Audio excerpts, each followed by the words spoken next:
All right. I want to also bring in my man KJ. No, how you doing, my man? You doing okay, KJ? I'm doing well. Good. KJ, he's a journalist, political analyst, writer, and teacher specializing in the geopolitics of the Asia Pacific region, contributor to the book Capitalism on a Ventilator, once censored by Amazon. It's now available at iacenter.org. He's also with the China Report on Breakthrough News Network. I wrote it down, KJ. I put it in the bio. Um, by the way, do you have any of the shows coming out? Well, I just put out a show on the China Report yesterday, and it is with Peter Kuznick and Regis Tremblay. Really? Yes, So Kuznick, he was the one with Oliver Stone on Untold History of America, a exactly. fantastic series. Absolutely. We've had the opportunity to speak a few times. He disagrees with me on the Ukraine war, but that's okay. He's a fantastic um, um, historian. KJ, welcome back, man. I'm glad that you could join me. I think the big news recently that has come out has to be that China and the US have come to terms and have somewhat de escalated for 90 days, supposedly. This is being considered a huge loss for Trump because it's humiliating. You put 145% tariffs on China and you dropped them to 30%. China dropped theirs to 10%, and you got nothing out of this, meaning, you got nothing but a stupid t shirt after all of this. The US economy was freaking out, empty store shelves. Chinese economy seemed to be doing okay and ticking along. And from my understanding, just from the people I spoke to, this was not even the main story in China, whereas it was one of the main stories in the United States that was taking place. Give me a take on this. I mean, and by the way, I'm saying Western media is saying Trump lost that trade war. So it's not just, Chinese media. Give me a take on this. I mean, what was this for? Maybe that's the better question. What were the tariffs for? People like Besant and others will say, well, it was just a negotiating tactic. But when you make such an exorbitant and extravagant gesture and then you pull back on it, you just send the message that you don't know what you're doing. And that you're taking back your moves. It's the sign of an amateur who doesn't know how the world works or how the game works. I think there's a more disturbing analysis, if you want to bring it up, is that think back to the Obama administration. The Obama administration had this thing called the Trans-Pacific Partnership. They'd been building this out for 6, almost 7 years, and the Secretary of Defense referred to it as the equivalent of an aircraft carrier, that essentially was an economic approach to torpedo China. And what that plan involved was isolating China from the rest of its Pacific neighbors. That is, you would create a global trading bloc and you would isolate China from it. And in so doing, you would essentially destroy its economy, bring it down, create a legitimation crisis, etc. That was the plan. Now, that also came in with a I'm plan sorry of, to interrupt. Correct me if I'm wrong. They were trying to sew up like 44% of the world's trade to as a block to basically to deny China that yes, trade. Yeah. yes, exactly. So that's what it was about. It was about several other things, but that was the key goal. And it was initiated by the guy who's the head of the Council on Foreign Relations right now. So the Trans-Pacific Partnership also came with a military arm, which was air-sea battle. This was a doctrine of war, which was about choking China off at specific choke points and engaging in, a uh, very aggressive military encirclement and takedown. And air-sea battle was actually drawn from Israeli war doctrine. So they were going to pull an IDF on China. And then there was, the pivot and all of that. So all of this became very, very concretized during the Obama administration. During the Trump administration, Trump continued all of it, except he replaced the TPP with his own trade war, which wasn't effective. But now it seems like he's coming back to a TPP type strategy, which is to say that how can you isolate China from the global economic system? You impose massive tariffs on it, and then under the threat of massive tariffs, you threaten all the other countries to either ally against China or be sanctioned to death, tariffed to death. So this is, I think, one way of looking at what was going on. Now, it hasn't worked because China's ability to deal with tariffs is much, much stronger than the US's ability to impose tariffs. And the numbers are out there. Last month, China's exports, instead of decreasing, increased. They increased by 8.1%. Even as they decreased to the United States, China's total export market increased 8.1%. So they are not hurting. I mean, they just continue to grow. And of course, we also know that last month, China's GDP exceeded its growth expectations, whereas in the last quarter, the US GDP growth has hit negative. And so right now, we are just on the cusp of hitting a recession. One more quarter of negative growth, and we're technically, already definitionally in a recession. So the US seems to have backed down because it cannot deal with the stress. But we have to remember, the first thing is that Trump doesn't do win-win. He does win-lose. That's his mindset. The other thing to remember is Besson, who's, negotiating with China. Of course, he presents himself as reasonable, the elder, negotiator, etc. But he comes from George Soros. This is his third attempt to take down China. And just 1 month ago, on April 12th, he said, the idea is for us to use India, Korea, Japan, and Vietnam in a grand encirclement strategy against China. Those are his words.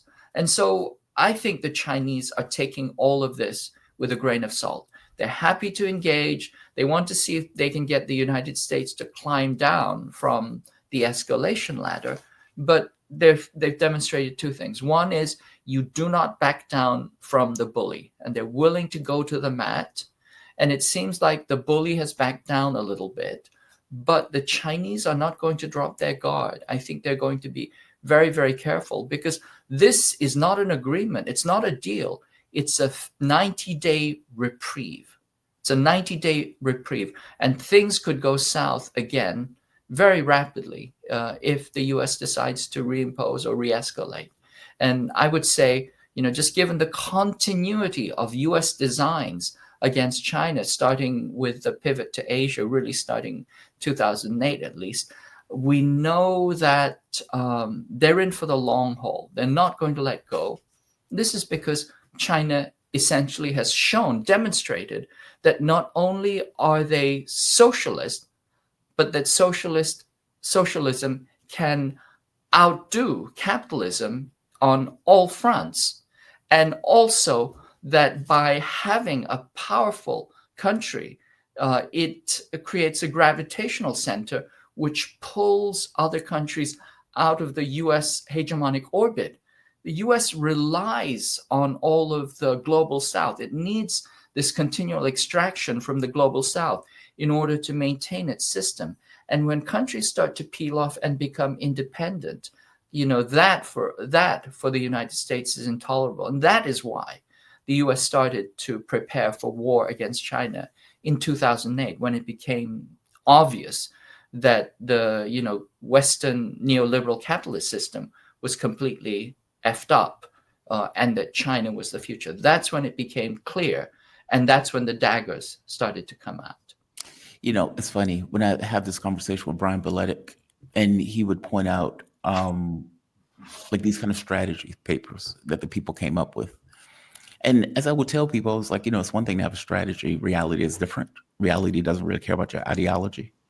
And you can write anything down on paper, whether you can pull it off is something else. And so these guys decide we're going to have this tariff war, and it fails. And to your point, it's not that it's a permanent failure. It's not like they stop. From their point of view, this still is about hegemonic control of the globe and maintaining control, regardless of Trump saying, well, this is a multipolar world. Okay, they say that. That's not the way they act. If that's the case, you're not screwing around with Taiwan or the Philippines in order to try to create a Ukraine, in Asia. Or if that's the case, you're not declaring a trade war against the world, right? Or trying to isolate China. Or for that matter, this plan of, okay, well, we can't win this on our own, so let's go to other countries and try to gang up on China, and let's do that. That's the way we could get China. We'll gang up on them. Okay, well, you've, for one, waged a war with those countries too. Like, meaning you attack those countries with your tariffs, and now you expect those countries to help you go after China. And those countries told him to F off. They just wouldn't do it. Japan wouldn't do it. The Asian countries wouldn't do it.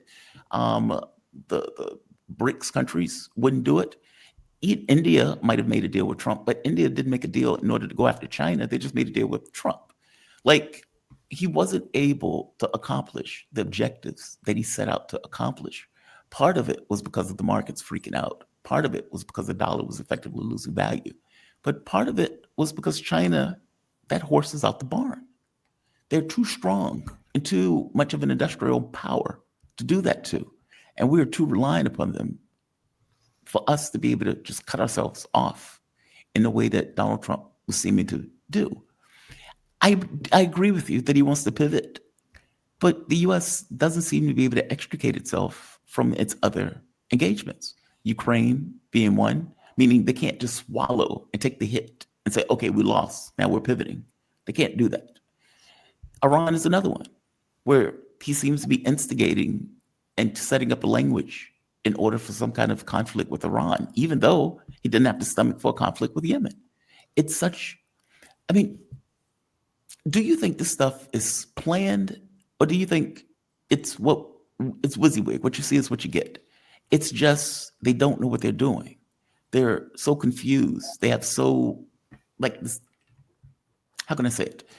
The Trans-Pacific Partnership was coherent. It was sinister, but it was coherent. Obama was even going to sell out American sovereignty in order to make that pivot. This is not. This seems to be something else. I mean, how do you view this? Is it just Trump is incompetent? And so what he's coming out with is muddled in regards to what he seems to want. And he's sending out all of these signals because he can't go in a straight line. How do you view this? Because it's confusing to me. Well, I mean, the first point you make about plans is that, people can have plans, until the cows come home, but you don't know if they will work until you actually try and implement them. It's the Mike Tyson thing, right? Everybody has a plan until they're, hit in the jaw. But the thing to note is, with a global superpower that has a history of waging nonstop war, the plans themselves are dangerous. And they're dangerous because they signal, what the mindset of the ruling elite is. So I tend not to just discount those plans.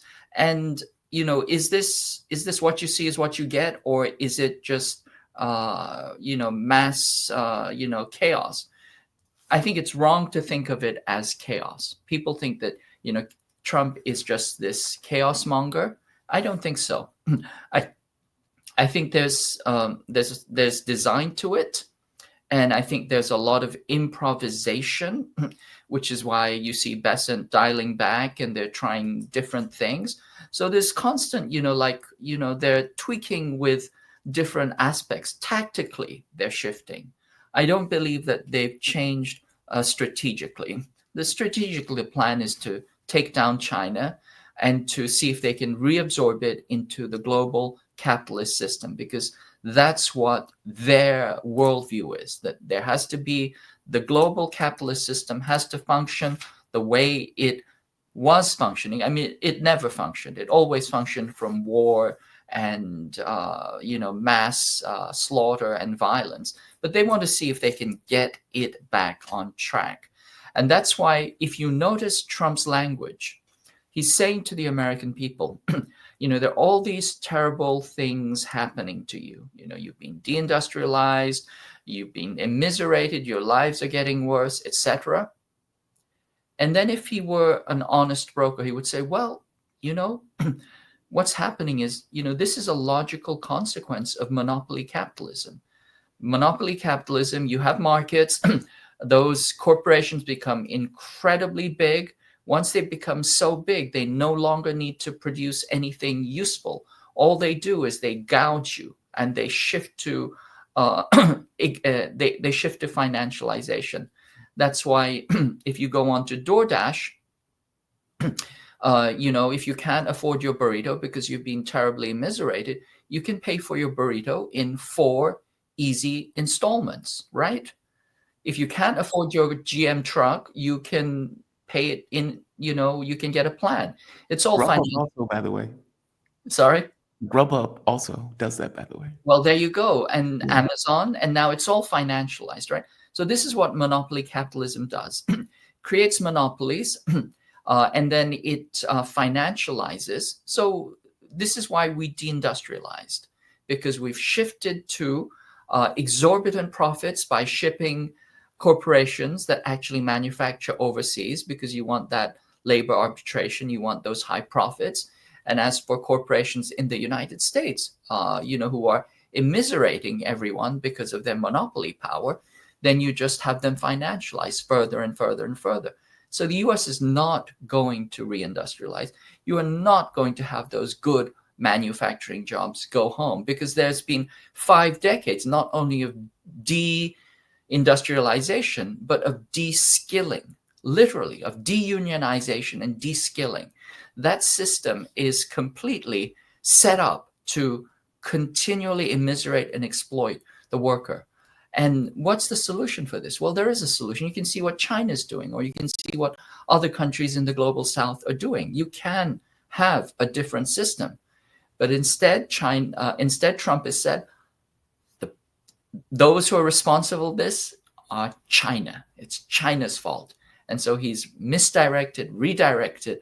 Now he says he's also going to go after Europe. We'll see. I think, again, it's more, of Scott Besson's strategy to encircle and to split Europe off from China, to split all countries away from China, and to prevent this, upstart challenger to the US system. But anyway, if you understand that the problem is not China, then you would be orienting domestic politics in a completely different way. But see, there's the rub, KJ. There's the rub. Like 2 points. Mm-hmm. I do think Europe, on some level, is about Europe. And the reason why I say that is, yes, he wants Europe on his side in order to gang up on China. I agree with you on that. But they take issue with this notion of the European Union. I mean, like when you hear Letnick say, they don't take our big, beautiful cows, and they don't take our fat, beautiful pigs and whatnot. It's like, yeah, because you stuff it with hormones and all this other stuff that causes cancer. And Europe is saying, no, we don't accept that. We don't want that. We don't want those ingredients. We don't want those items that you put into your foods, into our foods. So there's plenty of things that they just don't accept in Europe that the US would prefer to force into the European economy because we want to expand our businesses. Same thing with certain food items. Well, corn syrup, not corn syrup, high glucose corn syrup. They don't allow that stuff in Europe. That stuff is illegal in Europe. And when my ex was coming into the US, and she was looking at all of the items, and she was like, okay, I don't want this. I can't eat this. I can't eat this. Because in her mind, this stuff causes cancer. They don't do that in Europe. They would use sugar, or they would use some other kind of item. Well, the US doesn't like that. Even healthcare, like they would prefer to force insurance companies into Europe. Like, so I agree with you that, yeah, on some level, they would prefer Europe to be on side in order to go after China. But I do think they want our businesses to be able to function in Europe also. On the other point that you made, I forgot the other point. We can ignore the other point.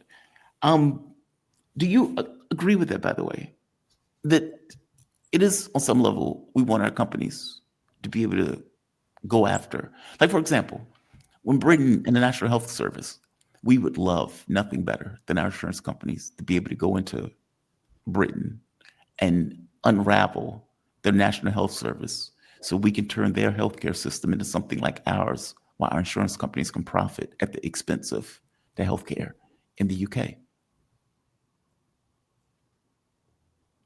Yeah. So the British system, the National Health Service, was Oh, what? I'm sorry. I just remembered the point.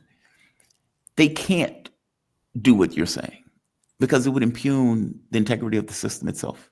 Meaning, we're a capitalist country. And as a capitalist country, it's in the bricks. There's no way around it. It's like it's built in. If Bernie Sanders, for example, won the election, Bernie Sanders would eventually come to a point where the markets would be dropping 900 points and 1,000 points a day if he indeed tried to enact any plan that in any way tried to change the system into something else. For Trump or any president to point out the capitalistic system is the exact reason. It is the thing that incentivizes those people to go out and make and become oligarchs. We tell them that that is right for them to do, that make all the money in the world that you want, buy the boats, buy the houses, buy all of these things. You don't have to give back to the public. We won't increase your taxes. That is in the bricks of the system itself. There's no way for any president to come out and point that out. So instead, what they point to is China is to blame. right. So you want to, direct the blame onto a third party. Yes. You also want to use as a target of your potential, disruptive approach to continuing the system. Now, you have to understand that capitalism works only by failing and breaking down. It's continually beset by failure upon failure. And each time it fails, it does one of several things. It just tries and breaks into new markets. That was what the Soviet Union was, and that's what they wanted China to be. And then if it fails at that, it will go into a war. And, war, as I said before, is the reset button for the capitalist system. And the US usually likes to do it as much as possible through proxy war. Let's you and him fight, and then afterwards we'll come in and we will, pick up all the pieces. The thing about the system, as you point out, it's baked into the logic of the system, and therefore you can never have anybody who would propose anything different. If Bernie Sanders, and of course we know Bernie Sanders is not a socialist, he's a sheepdog. He's a sheepdog, quote unquote, democratic socialist. It's a kind of a stupid notion that you have to qualify socialist with democratic. It's the way that you kind of absorb it into the capitalist system. But, he's a sheepdog. And, when he ran in Vermont, he actually did worse than Michael Parenti. This was several decades ago. So, even Michael Parenti, with his, industrial strength, socialism was a much stronger contender than Sanders. But Sanders, through a series of compromises, or I think that there's something deeply compromised in his being itself, has worked for decades as a sheepdog for the Democratic Party. And when he gets too populist, they will take him down, right? Even if his rhetoric becomes too populist, they will knock him down. They will destroy the system in order to prevent anybody like, the rhetorical Bernie Sanders getting anywhere near the presidency. They would rather have Trump than Sanders, right? This is exactly what the Democratic Party did.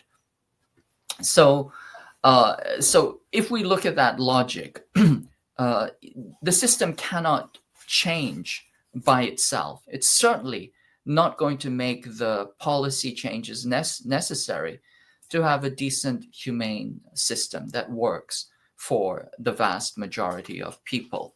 So what are we looking at here? Yes, I mean, I think that, once again, we're moving towards the reset button. I believe that we're moving very, very close to war.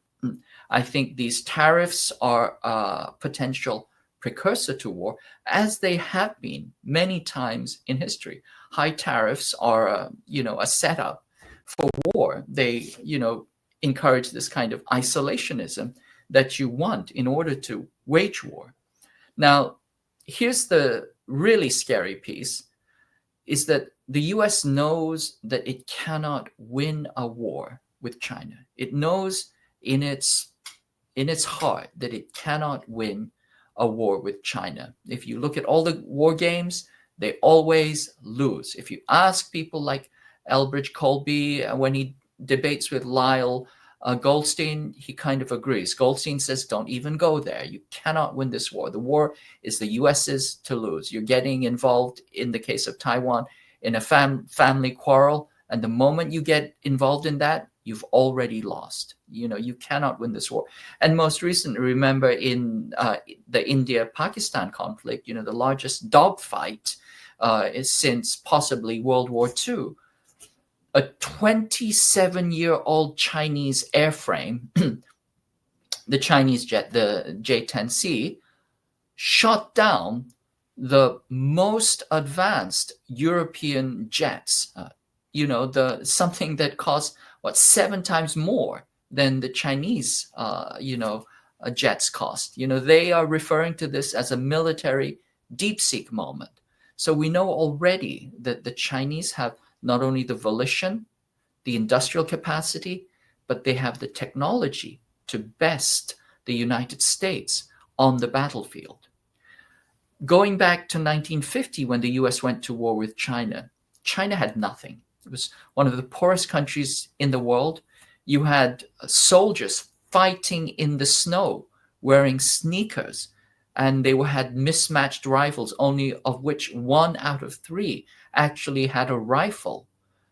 And they gave the US 8th Army the biggest drubbing in the history of the military. So the US cannot win a war when China is weak, impoverished, and barely armed. Do they think that they can win a war against China when it is the greatest industrial power and has technology exceeding that of the United States? The answer is clearly no. So what are they thinking about? What are they banking on? If you read the policy papers like myself and Brian do, they're planning for nuclear war. They want to create a seamless continuum between the conventional and the nuclear and the tactical and the strategic. They want nuclear war. They're planning for nuclear war. And this is why when you look at the stuff that they're putting up along the first island chain, all of this is dual-use, nuclear-capable weapons platforms. The Typhoon can also be used to launch nuclear weapons. The Tomahawk can very easily adapt and hold nuclear warheads. They're planning for nuclear war. This is what I believe. I think there are other people who would agree with me as well. And so that is the real danger that we're facing. Okay, the tariffs don't seem to be working. The encirclement, as Besant called it, does not seem to be working. What is our fallback plan? Nuclear. But if I die, I lose. Like, meaning, if I say I take a trip, and I want to enjoy my trip. I want to have a balls out vacation. But there's risk inherent in me taking that trip. I can only succeed in that objective if I live through it. If I die, I lose. Is a nuclear war the same? Like, meaning there's no way to win that. Ultimately, if we all die, then we lose. Like, wouldn't I need to at least have one pawn on the board in order to win the game? And if all of my pawns are gone, I lose. Like, meaning, I hope I'm making sense with that. Like, how war only makes sense, even if it's a Pyrrhic victory. It's only a victory if you're the last man standing. A nuclear war doesn't allow a last man standing.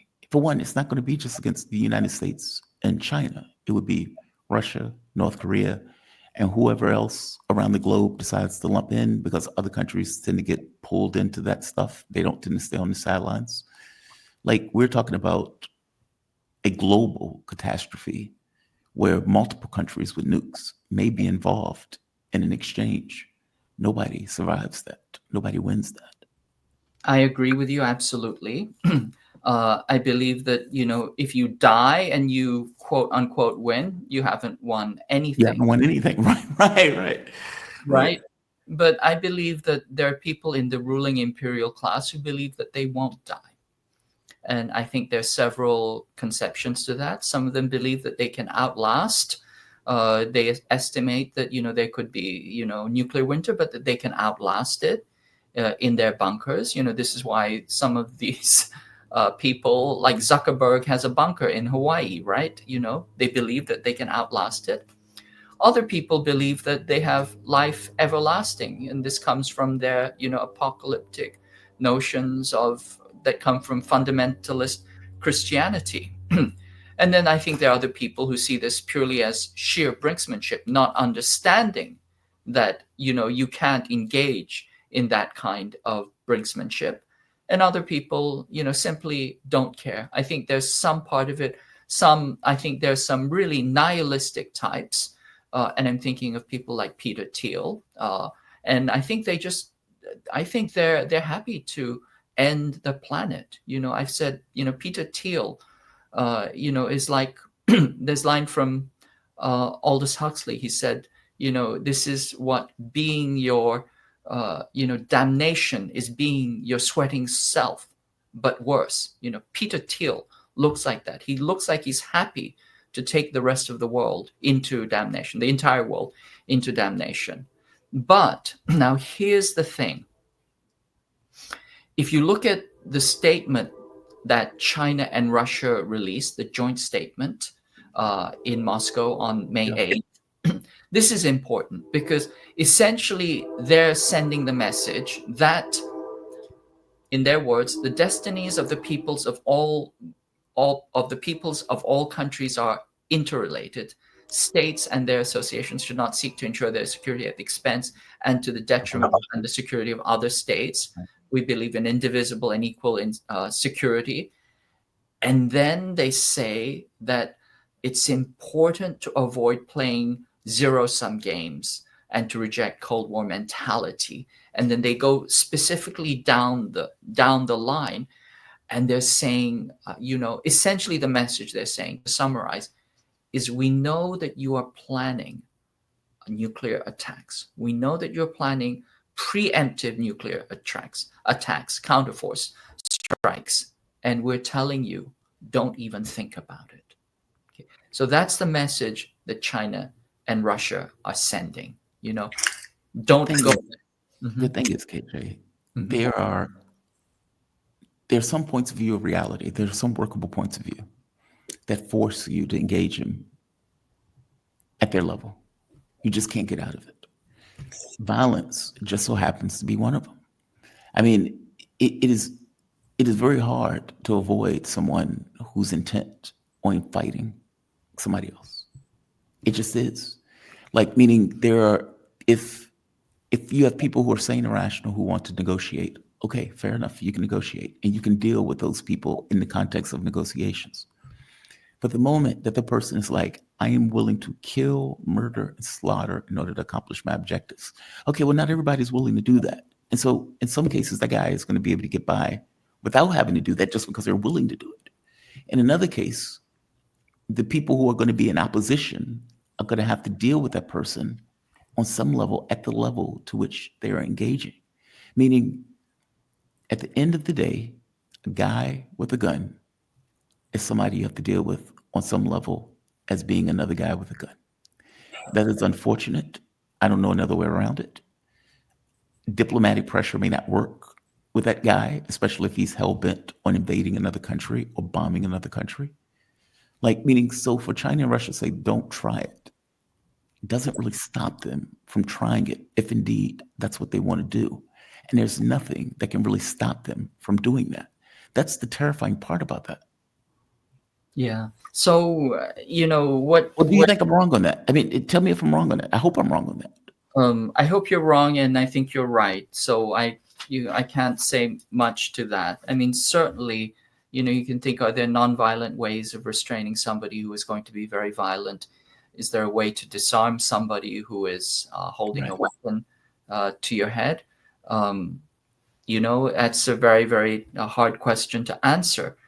I think what we see with China right now, and I'm reading the military, industry papers, and they're pointing out that China is developing some very, very impressive electronic warfare systems and detection systems. And, they're creating a whole battery of countermeasures against US attacks.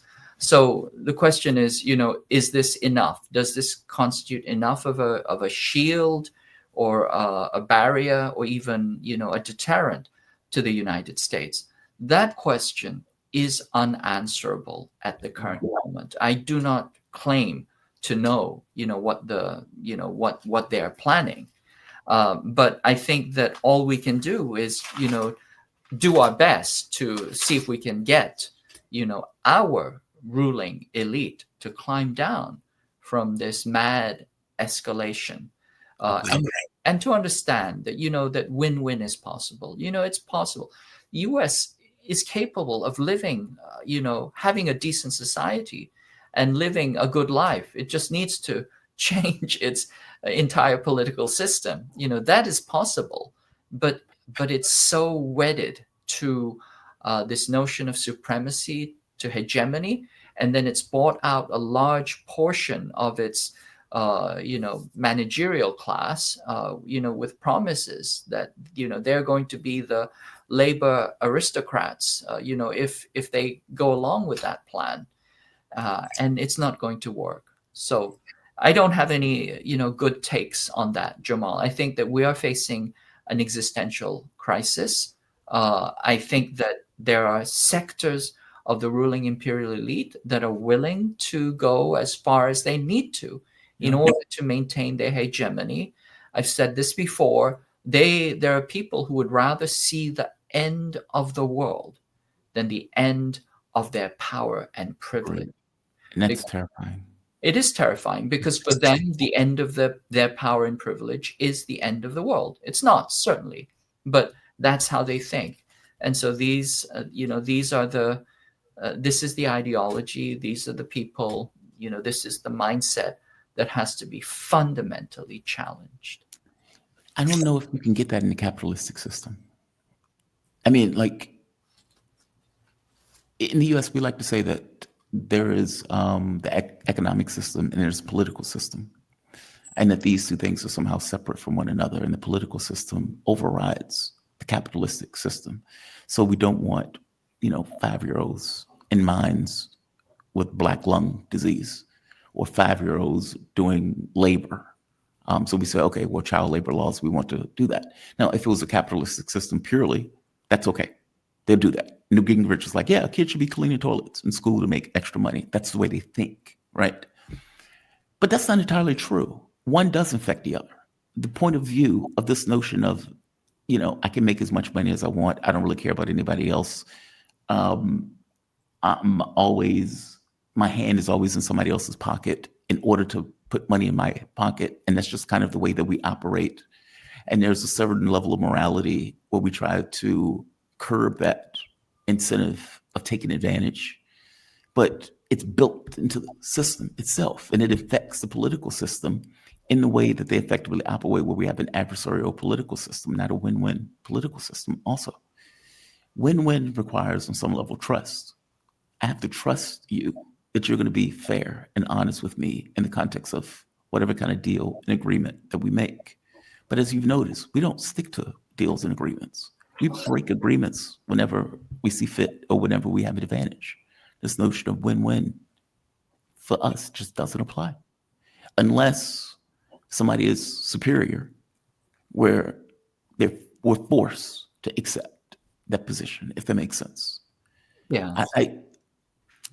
I don't see, like, maybe it's because I've been lived here for my entire life, and I'm not saying you have. I'm just saying, living in this country for so long, it's hard for me to see that political system changing or seeing these people as anything other than sociopaths. They function for their own best interests or the best interests of the people who pay them. I mean, look at the way drug prices. Look how much we pay for healthcare, for example. Look how much they are literally gutting social services in order to give themselves more money. That's astonishing. That is the way they think. Like, they don't care. Absolutely. So every time you go into the hospital, it's essentially a mugging, right? Yeah. So when you're sick, when you have no capacity to You even have cancer, pay me. to resist. So, it is set up. The system is set up as a psychopathic system, and it's certainly led by psychopaths. And so what that means is, those leaders are not capable of leading. They cannot be, that system has to be completely changed. But let me kind of unpack some of the things you just said. Please. Remember, in the past, we've spoken about international relations theory and Right. realism, right?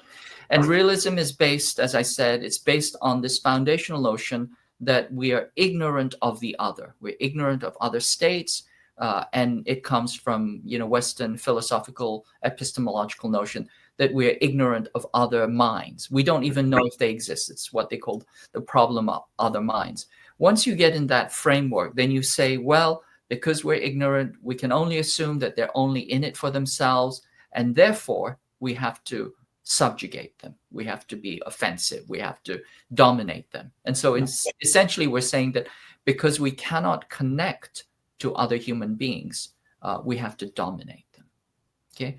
Now, this is not how human societies are built. Human societies are built through mutual support and interconnection. You can even make the argument that the entire world is built on that. But certainly nobody human that's really human has to be taught how to become a communist, because they start out communist, they end up communist, and through most of their life they're living in a communal a system of mutual aid. Of course you have the psychopaths, but most of the time this is how you function. This is because the human species is the most interdependent species on the planet. The moment you're born, you cannot survive an instant without the care of other humans. And we're very different. If you look at snakes, the moment they're born, they slither off, right? If you look at deer, they're able to stand on their feet. If you look at certain types of spiders, there are certain types of spiders that when they're in the egg sac, the moment that they are born, the ones that are born start eating the other unborn spiders in the egg sac. Okay, and you can see that they're ruling elites that think that way. I mean, they were probably spiders in another life, but this is not how the human species works. We live through our independence and interdependence and our mutual aid to each other. So if we take the kind of ideology that we've been given, both philosophically, in terms of international relations, economically, is designed to separate us from that understanding. It tells you that you are only an individual in it for yourself. You don't know what other people are thinking. The best that you can do is compete with them in a marketplace. But really what you want to do is you want to dominate them. You want to overcome them. You want to subjugate them. That is a recipe for hell on earth, which is what they've been very successful at making. Agreed. And they put it into some very, very clever ideas. For example, we have this thing called game theory, which also is the foundational basis of realist IR. It's also the foundational basis of economics. And again, game theory is based on this notion is that you don't know what the other party is going to do. You assume, and therefore you should assume malevolent intent. So from that mindset, then essentially you have a system which is sociopathic, run by sociopaths, that tries to force each and every person into sociopathic behavior. Your job is to steal. That's how you get ahead. Look at all the corporations, right? How do they get ahead? They do one of two things. They steal from their workers in the sense that they exploit them and underpay them, or they steal from the commons. How did Microsoft get started? Well, it stole from the commons, and then it enclosed it, stole, coding, code that was in the public domain, and then it privatized it. How does Amazon make money every single day? Well, you see those Amazon trucks stopped on the street and they're blocking traffic. The street is public property. It's the commons. And every single day they're privatizing it for their own, competitive advantage, right? You don't see postal trucks blocking the street every single day, but you see UPS and Amazon blocking the street every single day because they're privatizing their commons. That's part of their business model. How can you steal from something which belongs to the public? That's a consistent way in which they function. And, J.M. Keynes, one of the great, kind of architects of modern capitalism, he said, this is an absurd system. He himself acknowledged that. He says it's an absurd system to think that you can appeal to people's worst instincts and think that you're going to get a decent human society out of that. Okay, and we're certainly not going to get that with a Bernie Sanders or an AOC, right? I mean, they are thoroughly and deeply compromised. And so then what is the choice?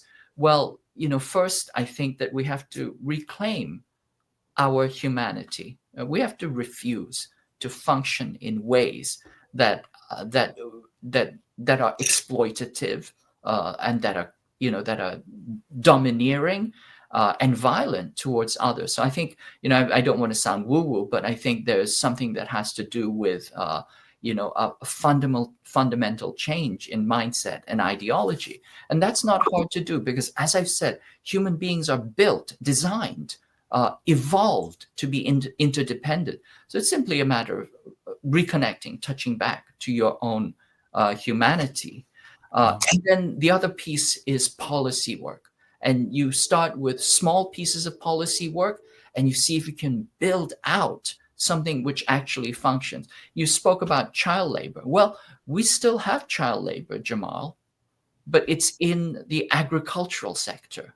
In the agricultural sector, where these are mostly Latin American immigrants, it's perfectly okay to have children work in the fields. It's just that they tend to be brown children, right? So we still have that. We still have slavery. We still have slavery in, in essence, it's an entire industry. And then we also offshore our corporations where people are kept in near slave-like conditions. I mean, this is that AI dude who says that he's created, new Alex Wong.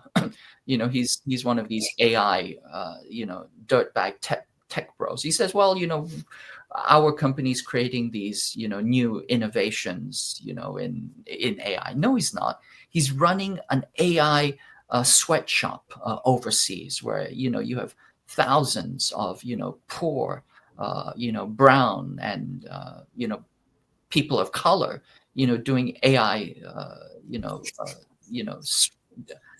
sweatshop work, tagging things. So it's all based on, violent and ugly exploitation. So that has to be challenged. But the key thing that we have to do, in my belief, Jamal, is we have to keep the United States from going to war.